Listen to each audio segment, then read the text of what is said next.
Ladies and gentlemen, this is Golden Ratio Teaching, Stories to Remember, and I'm Ina.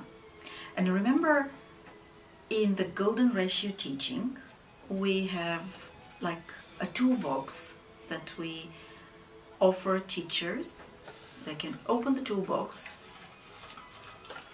and find interesting things there with which they can teach. So I open now a toolbox and I find, what do I find? A coin. And coin is, well, how can we use the metaphor? Yes, now I remember. The metaphor is stories are like coins. We exchange coins. We give coins, we tell stories, and we exchange experience, and we make people laugh or smile, but stories are remembered. And I mentioned already that I'm not very good with cooking, but I chose that metaphor, so now I have to work with it. And here we have something which looks like a pot. And how do I approach a story? The example that I'm going to use right now will be about a story, a story about butterflies. It's not a story about butterflies, it's actually teaching facts about butterflies. And I have here a total of 13 facts about butterflies. If I read out the facts, most probably you will remember them. Most probably you will remember them for an hour or two a day. If you have really good memories, 3 days, but that's it. If I don't leave any emotional trace in your memory, it will be harder for you to remember this information and also to retrieve it anytime you need it. So what do? I start with facts. So I take some facts, and because these are solid facts, 13 facts, and I open the pot and I put them here. I can warm them up, but you will not remember them. So I take them out again and I do something with them, which is called a test. So I prepared a test with all these 13 facts, and this test is with multiple choice questions. I'm sure that you're all teachers and you all need to, you all know how to make a test, how to prepare a test and how to test your students. But the purpose of this test is to give in advance some direction for the brain to think. It's called priming. So the test is something like not just checking real knowledge, but priming the brain for new information. And here are the 13 points, and you can read them now, or you can read them in the comments under the video. So this is the test. We're ready with the test, and then comes the next ingredient. Remember, we're cooking. And the next ingredient is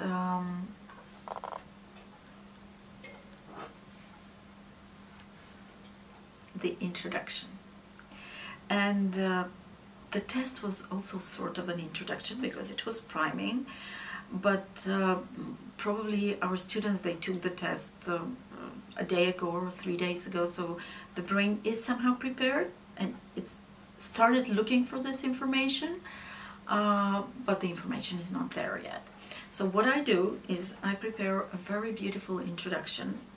I make a list of all the facts, that we have here, these 13 facts, and I include them in my story.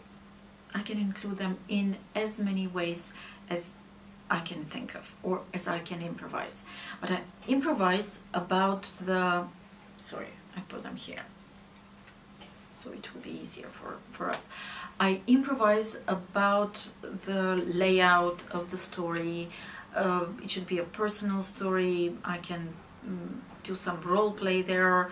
I usually say that I'm a princess, that I'm Princess Anna, and my grandmother, for example, is Mexican.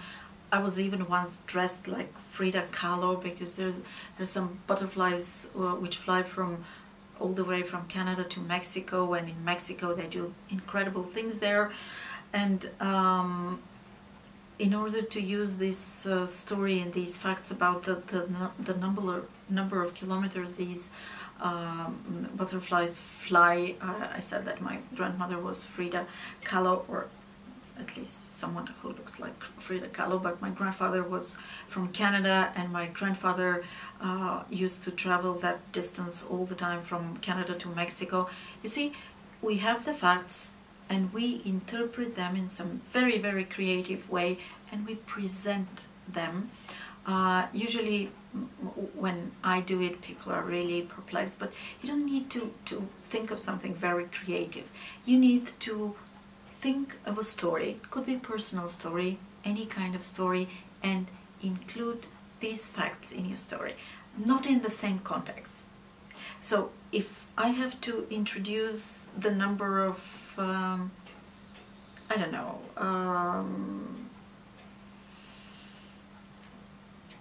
butterflies in Bulgaria, let's say 3,000, I could say that my grandfather, who loved my grandmother very much, he took her to Bulgaria and he gave her 3,000 pearls, let's say. And I usually have a pearl necklace with which I can attract attention to the pearls, so that people would somehow make this connection. 3,000 Bulgaria pearls. Pearls are irrelevant, but Bulgaria and 3,000, and this is already primed in the tests about the 3,000. So that's how I prepare usually the introduction. Facts and a very absurd, could be personal, could be not personal, doesn't matter, story of grandmothers, grandfathers. It always works. Grandmothers and grandfathers, they always work, because with parents, I don't know, but every child has a grandfather, grandmother whom they love or they loved very much. So this is, we start with the test. We put the introduction there. We start with the test. It's paper, but introduction is something very creative, and this is in advance to the story. And then we take all these ingredients and we put them in the pot. We stir and we add the most important ingredients of all, the story.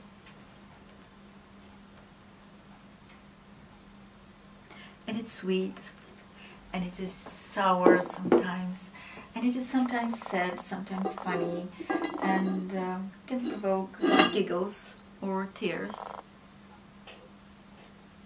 But once we made this story, and once we included all these facts in the pot, and added the spice of imagination, emotion, the structure of a story, it makes a wonderful dish, anything. What do we do? I mean, everything is there, everything is cooked, and it is in the minds and in the hearts of our students. Then we need to take them out.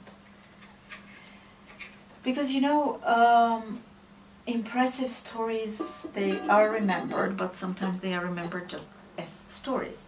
What we need to do is we need to teach them facts. So we need to extract, we need to take out these facts. I'm sorry, I don't have a big spoon. And we need to start playing with these facts as if they're cards, and ask our students to play with us. And this could be just the usual drills or exercises that we do in our classrooms. But if we present these to our students as a game,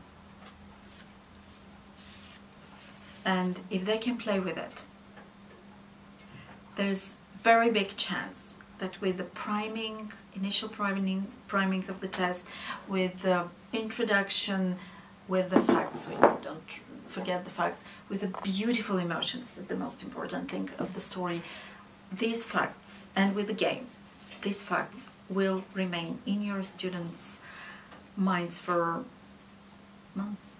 I don't know. We have to test it. So we do the same test at the end.